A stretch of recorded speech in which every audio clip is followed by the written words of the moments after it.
Bonjour, alors aujourd'hui on va regarder l'orthogonalisation simultanée dans le cadre du mini-cours sur les formes quadratiques.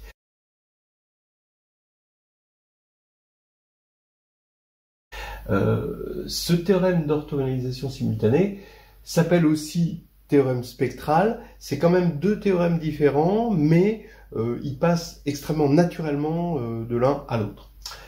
Voilà le théorème d'orthogonalisation simultanée tel qu'il est énoncé classiquement, soit E un espace euclidien et Q une forme quadratique sur E, alors il existe une base orthonormée de E qui est orthogonale pour Q. Voilà. Alors, on aurait pu aussi dire soit E un espace vectoriel, Q0 et Q deux formes quadratiques avec Q0 définie positive. Bon, ça revient exactement au même et dire que E est un espace euclidien où la forme euclidienne est donnée par Q0. Bon.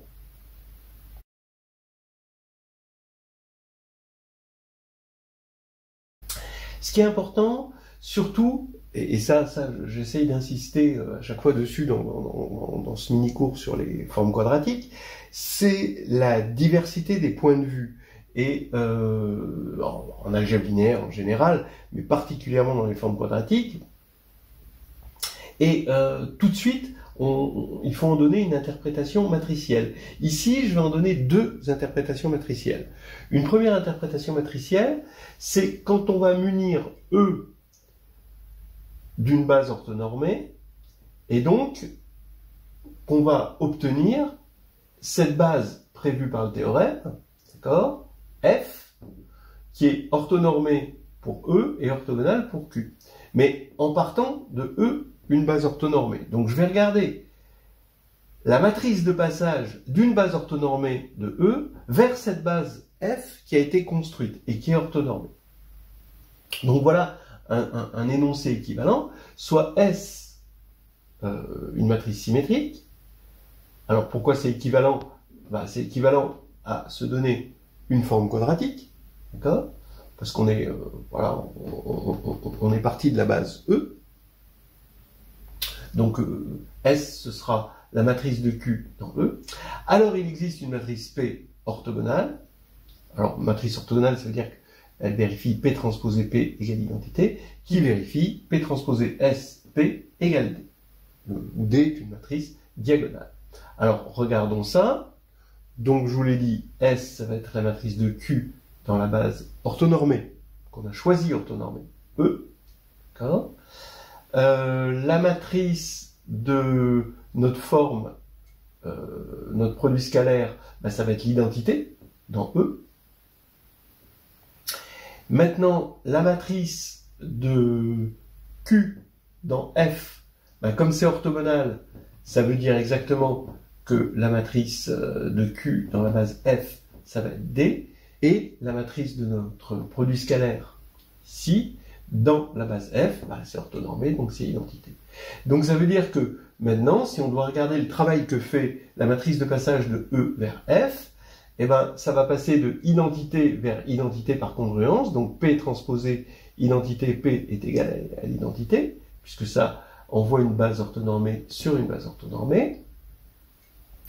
Et quand on va faire le changement de base pour Q, en passant de E à F, on va avoir que P transposé SP, donc ça, c'est la matrice de Q dans la nouvelle base F, ça va être diagonale, ce qui va exprimer l'orthogonalité pour Q. Voilà. Alors maintenant, deuxième interprétation matricielle. C'est exactement la même chose, sauf que je ne vais pas partir d'une base orthonormée. Je vais partir d'une base quelconque, et j'arrive, bien sûr, comme prévu, sur une base orthonormée. Donc, cette fois-ci, la matrice de notre produit scalaire dans la base E n'a plus de raison d'être l'identité. Donc, ça va être une matrice A. Mais ça va être une matrice A symétrique, puisque c'est la matrice d'une forme bilinéaire, symétrique, mais symétrique définie positive. Donc c'est ce qu'on dit, A appartient à Sn++. Ça, c'est les matrices symétriques définies positives. Alors je vous rappelle qu'il y a un critère, qui s'appelle le critère de Sylvester, que vous pouvez trouver dans le carnet de voyage en algébrie, et qui dit que on peut vérifier, qui vérifie qu'une matrice symétrique est bien là-dedans, quand tous ses mineurs principaux sont strictement positifs. Alors, donc, on part d'une matrice comme ceci, et est-ce une matrice tout simplement symétrique? Alors, il existe P, maintenant c'est pareil, tel que P transposé AP égale IN, parce que la base d'arrivée, elle est bien orthogonale et orthonormée. Et P transposé SP est égal à D, ça veut dire que, encore une fois, la base d'arrivée est orthogonale pour Q. Voilà l'interprétation matricielle. Maintenant, une interprétation en tant qu'expression de fonction, quand on veut résoudre des équations, hein, ça c'est important. Donc on a Q de x, d'accord, Q c'est notre forme quadratique, eh bien il existe une base orthonormée telle que Q de x est égale à la somme des i égale 1 à n de lambda i xi carré. Voilà. Alors, vous voyez que par rapport à Sylvester, on a l'impression d'en perdre un peu, parce que Sylvester nous garantissait que les lambda i, c'était soit 1, soit moins 1, soit 0. Mais nous garantissait pas une base orthonormée. Ça veut dire que quand je vais résoudre mon équation, par exemple, je veux résoudre q de x égale 1, eh bien, je vais pouvoir me ramener à ceci égale 1, mais dans une base orthonormée. Ça veut dire que je garde bien la forme, la métrique, si vous voulez, de mon ensemble de solutions. Par exemple, si mon ensemble de solutions c'est une ellipse, eh bien, ou un ellipsoïde, eh bien, je ne vais pas avoir un cercle à la fin ou une sphère. Je ne peux pas transformer. La métrique de mon ellipse va rester indemne. Voilà, c'est ça qui est important dans la base orthonormée. Voilà, voilà. Et puis, juste un petit exemple pour voir, est-ce qu'il y en a beaucoup de ces bases-là? En fait, on se rend compte qu'il n'y en a pas beaucoup. En général, on prend le produit scalaire sur R2, le produit scalaire canonique, x1 carré plus x2 carré, et pour q de x, on va prendre x1 carré moins x2 carré. Eh bien, vous voyez bien que là déjà, la matrice de q dans la base canonique, c'est la diagonale 1 moins 1, et là c'est la diagonale 1, 1. Donc, bon, il n'y a pas besoin de changement. Mais ce qui est intéressant, c'est de voir qu'il n'y en a pas beaucoup, quoi. Donc, la base canonique est une base orthonormée qui est orthogonale pour Q. Et finalement, on se rend compte que les seules bases qui vont marcher, c'est les permuter et les multiplier par plus ou moins 1 de ces bases. C'est-à-dire que vous allez avoir 8 bases, donc finalement pas beaucoup par rapport à l'infinité de bases orthonormées qu'on peut trouver, mais 8 bases qui vont marcher. Voilà, pour se donner une idée. Donc maintenant, rapidement, on va donner la preuve. Donc ça, c'est une preuve telle qu'elle est dans le carnet de voyage en algébre.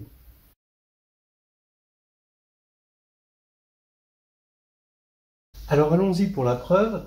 La première étape, c'est de démontrer l'inégalité de Cauchy-Schwarz.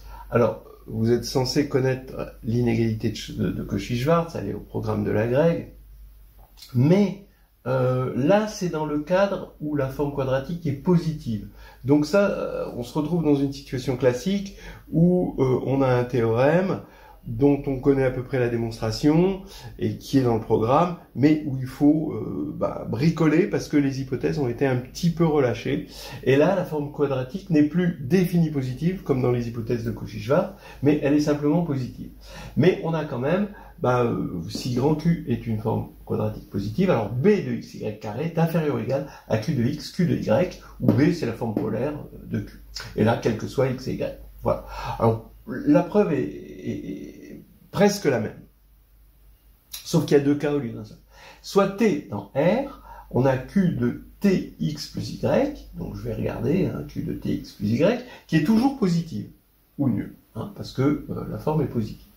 Donc, maintenant, je le développe avec la forme polaire, ici, et j'obtiens un trinôme. Q de x t2 plus 2b de xyt plus q de y positif. Mais attention, je me suis un petit peu avancé en disant un trinôme. C'est pas forcément un trinôme. Un trinôme, ça voudrait dire que ça, q de x est différent de 0. Donc pour pouvoir dire des choses sur le trinôme, pour pouvoir parler du signe du trinôme, puisque c'est de ça dont il est question, sur R, eh bien, il faut que je regarde d'abord le premier cas, si q de x égale 0, ou dans ce cas-là, ce serait pas un trinôme.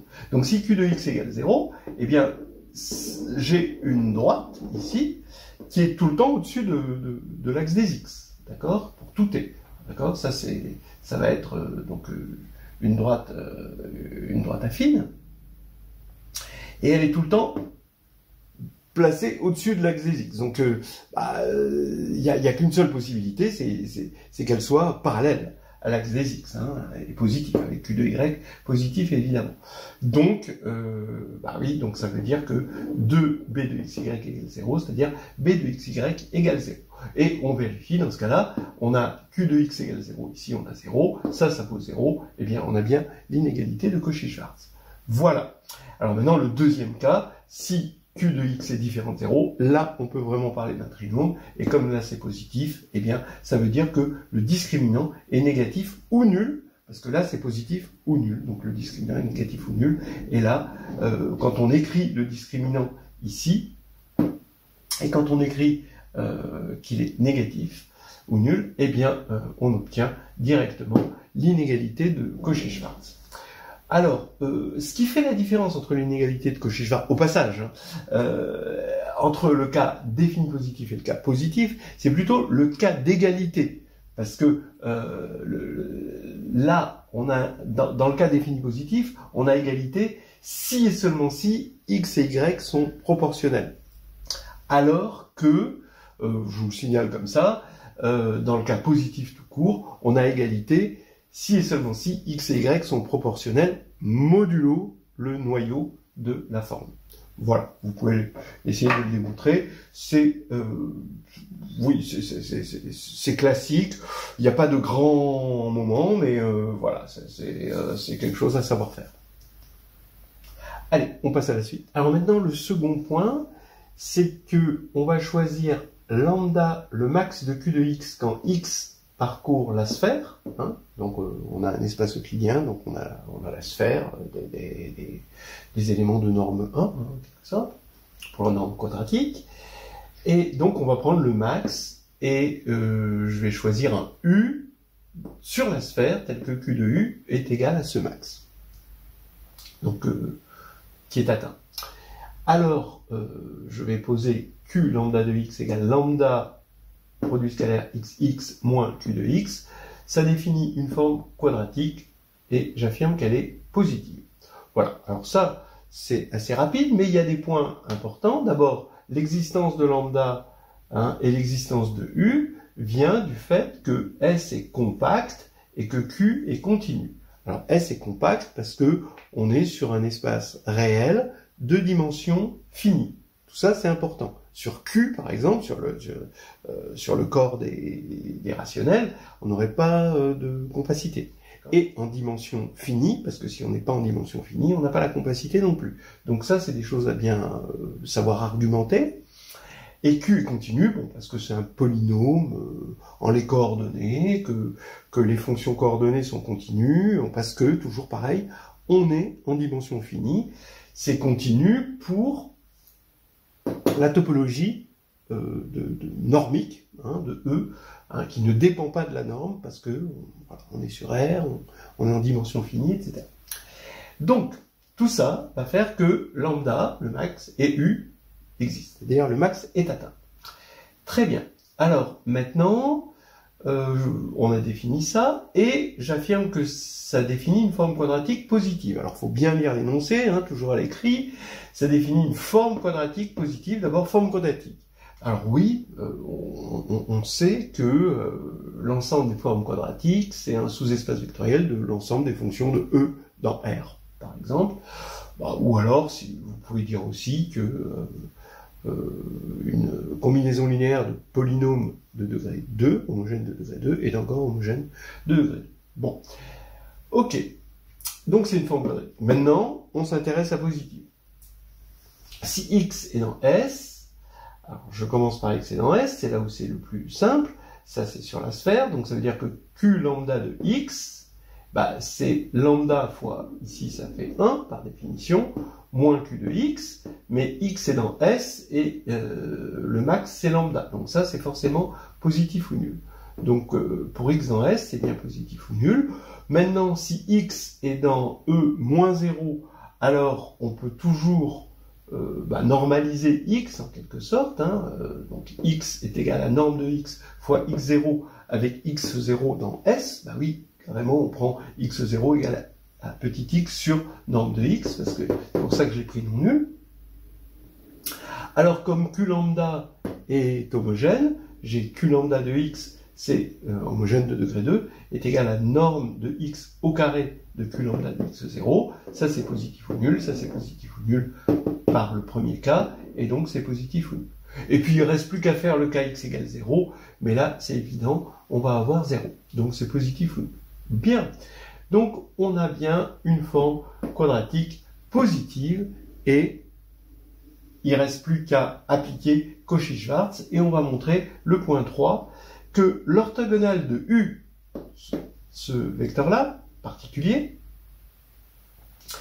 de la droite engendrée par U, si vous voulez, est inclus dans l'orthogonale de la droite engendrée par U, mais cette fois-ci pour l'orthogonalité définie par la forme polaire B de notre forme quadratique Q. Donc en gros, ce qu'il faut montrer, c'est que si Y est orthogonal à U, Y est un vecteur quelconque, alors il est aussi orthogonal pour la forme B à U. Bon, alors donc on applique Cauchy-Schwarz à Q lambda, on peut, parce que Q lambda est positive, ce qui va nous faire que si j'appelle B lambda, sa forme polaire, B lambda de UY carré est inférieur ou égal à Q lambda de U, Q lambda de Y, c'est juste Cauchy-Schwarz.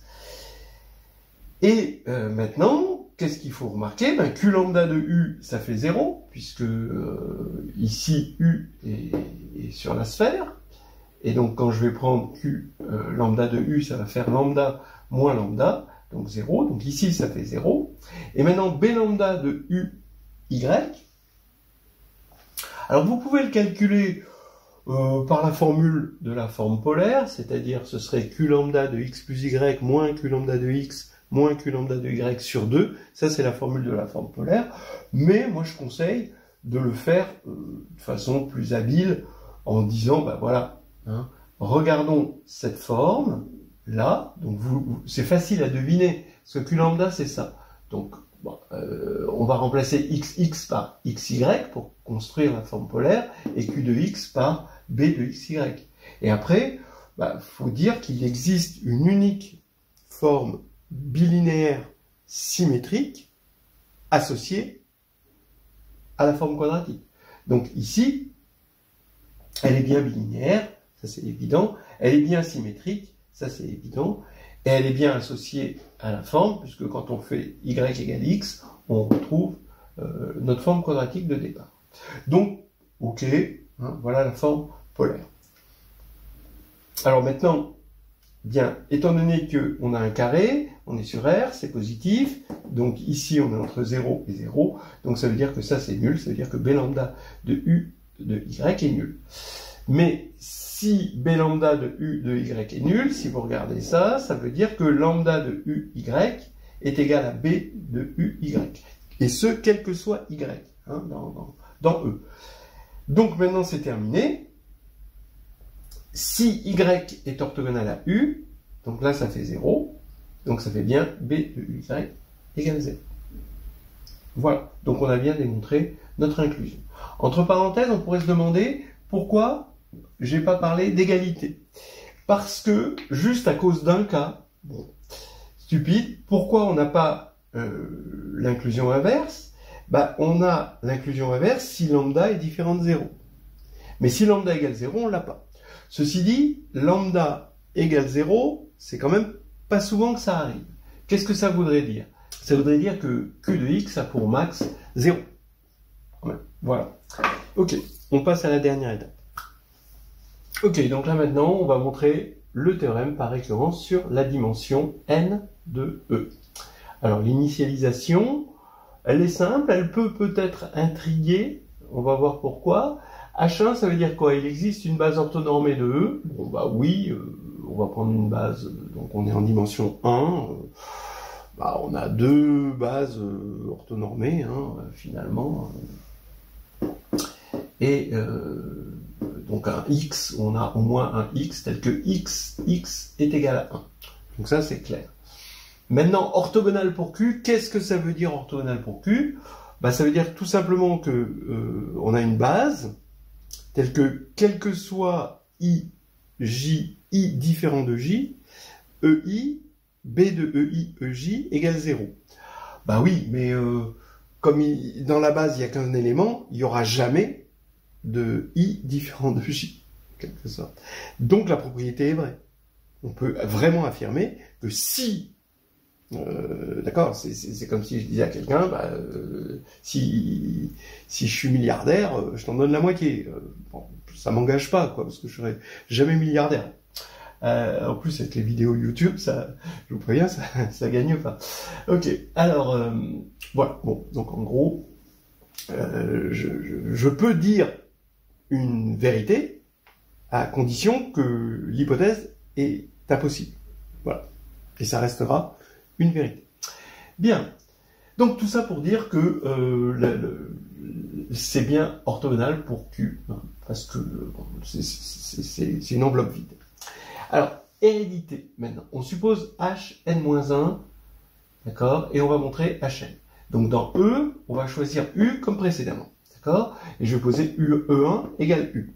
Ça va être le premier vecteur de ma base. Bon, il est non nul puisqu'il est sur la sphère, hein, déjà c'est bien parti.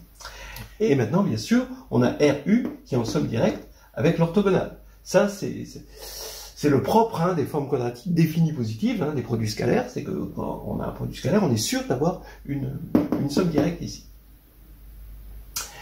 Donc, et ça, bien sûr, ça va être de dimension n-1, je vais pouvoir appliquer Hn-1. À quelle forme quadratique? Eh bien, à la restriction de mon produit scalaire à l'orthogonale et à la restriction de Q à l'orthogonale. Donc, que me dit Hn-1? C'est que je peux trouver une base E2 jusqu'à En qui est orthonormée pour la restriction du produit scalaire et orthogonale pour la restriction de Q, hein, à cette orthogonale. Voilà. Et ben, ça veut dire quoi? Ça veut dire globalement, comme ici j'ai une décomposition orthogonale, j'ai un élément normé ici U et une base orthonormée, et bien donc globalement, quand je vais concaténer, je vais obtenir une base orthonormée pour le produit scalaire. Maintenant, pour la forme Q, eh bien, je vais avoir d'une part, bon, de façon évidente que BEI, EJ égale 0 pour I, J différent de 1 et I différent de J, parce que la base ici est orthogonale pour ça. Donc ça, c'est dans le contrat, hein, de Hn-1. Mais maintenant, il faut regarder E1 et il faut montrer que B de E1, EJ égale 0 dès que J est différent de 1. Mais ça vient de ce qu'on a vu avant. C'est-à-dire comme E1 égale U, à partir du moment où EJ est orthogonal à U, à E1, alors il est orthogonal pour B aussi. D'accord? C'est cette implication, donc on a bien 0, et là, c'est terminé. Voilà. On a prouvé le théorème d'orthogonalisation simultanée. Maintenant, il serait bien de regarder ce théorème spectral, qui en est une version presque évidente, mais c'est la passerelle vers la réduction. Donc là, c'est une passerelle incontournable.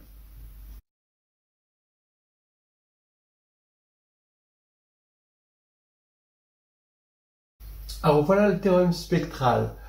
Il est tellement simple à partir du théorème d'orthogonalisation simultanée, il est tellement naturel, à condition qu'on sache passer justement des formes quadratiques, vous voyez, dans notre petit synopsis, vers les matrices, d'accord? Voilà. ici, qu'on sache faire ça. Bon, il est tellement évident que y a rien à faire. Alors du coup, je vais rajouter un petit codicile. Regardez, vous avez soit S une matrice symétrique, réelle, hein, d'accord, alors S est diagonalisable en base orthonormée. Alors c'est d'autant plus extraordinaire qu'elle est réelle, parce que diagonalisable, ce serait sur C. Bon, en général, on prend une matrice au hasard, elle est diagonalisable sur C. Mais sur R, non. Sur R, désolé. Donc, c'est quand même assez extraordinaire.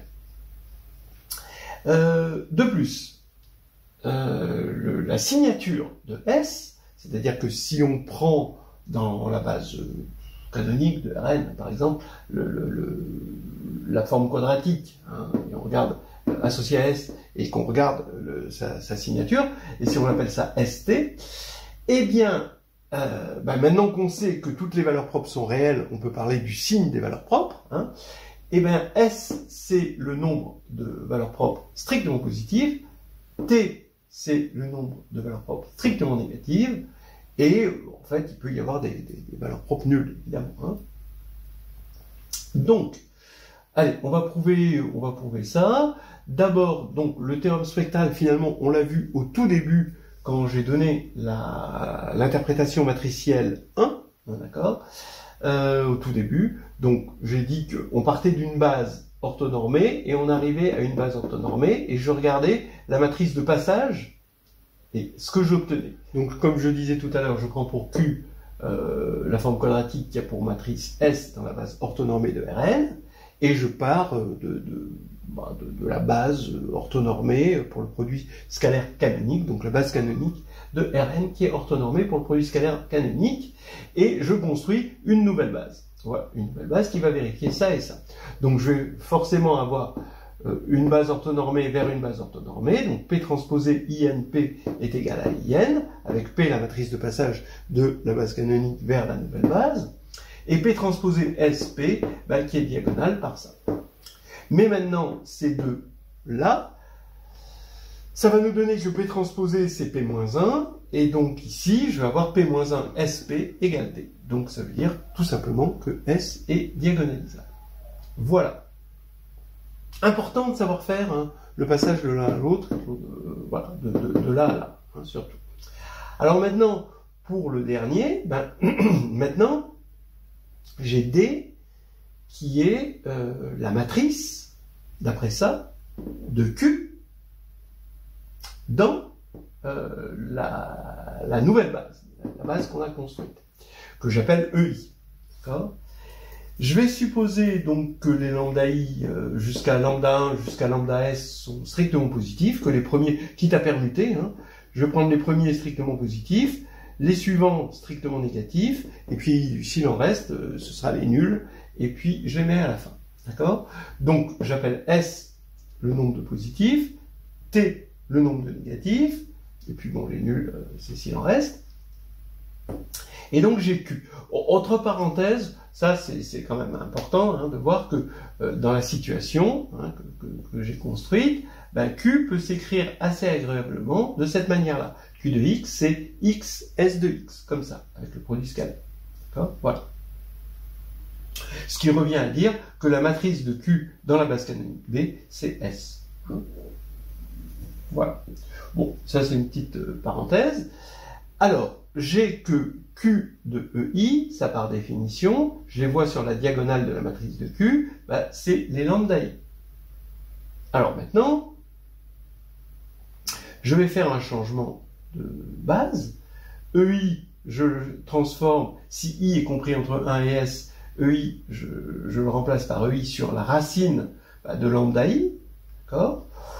On peut écrire EI, SEI, hein, bon, j'avais envie de l'écrire comme ça, mais bon, c'est pas... Donc, EI sur lambda I, sur racine de lambda I, comme lambda I positif, strictement positif, j'ai le droit de prendre la racine et de le mettre au dénominateur, et ce E'(I) que j'ai construit, ça c'est E'(I), j'ai, par homogénéité de Q, Q de E'(I) égale 1, parce que ça va être lambda I sur racine de lambda I au carré. Mais quand c'est négatif, je ne peux plus prendre la racine carrée de lambda I, mais je peux prendre la racine carrée de moins lambda i et mettre au dénominateur, parce que c'est non nul. Et donc là, dans ce cas-là, je vais avoir Q de E', c'est ça, E', qui va être égal à moins 1. Et puis EI, si Q de I est nul, il n'y a pas de raison de le changer. Donc ici, j'ai fait que des multiplications par des éléments non nuls, donc j'ai toujours une base. Cette fois-ci, on va avoir des 1 et des moins 1 et des 0. Et puis, elle est toujours orthogonale, hein, parce que c'est facile de voir que E'I, E'J reste nul, puisque c'était déjà nul au départ, ça reste nul pour I différent de J. Donc maintenant, j'ai que la matrice de Q dans ma nouvelle base, elle est sous la forme standard de Sylvester, et donc je peux en déduire la signature. La signature, c'est ST. Voilà, hein, puisque là, c'est le nombre de positifs, le nombre de négatifs, le nombre de... Voilà. Dans une prochaine vidéo que je compte faire, on verra un exercice, un petit exercice qui utilise le théorème spectral en géométrie affine euclidienne. Voilà, en attendant, repos.